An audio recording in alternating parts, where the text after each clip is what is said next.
Од блокади и протести со тутунарите до извојувана битка за 100 милиони евра за земјоделците.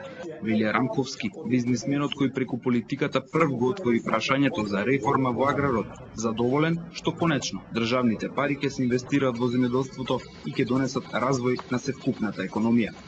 Јас со Груевски, со премиерот разговаравме, би рекол се потрудив да му објаснам и лично и него што би значило интервенција, неопходноста од интервенција со поголеми средства во земјоделието и што би значило затоа што прв пат ни една влада, ни еден премиер, ама уопште не беше свртен со ни една мерка конкретна мерка кон стопанството.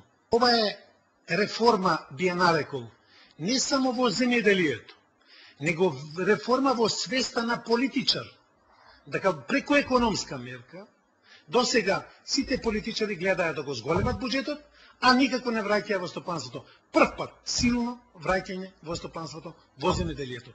Аграрот последните години го допре дното. Сиромашни земјоделци, преполовен добиточен фонд, третина од нивите не се обработуваат. Ами репроматеријалите се скапи, нафтата е скапа и не знам до кај ќе идеме со оваа работа, со оваа политика.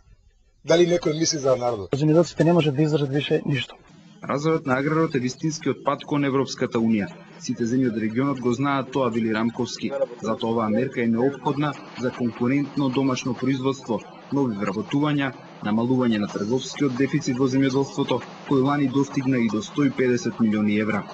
Се надевам ова мерка дека ќе биде спроведена. Јас со своите можности максимално и ќе пратам и ќе промовирам со своите спроведувањето на ова мерка. Мислам дека ќе се осети, ова значи оптимизам на вкупното население, прв пат нешто што ќе значи реална економска мерка и реално приближување на Македонија на патот кон Европа. 100 милиони евра за земјоделците беше и основната причина за политичката активност на Рамковски. Најавувајќи го повлекувањето од политиката, лидерот на ПО вели, целта е постигната.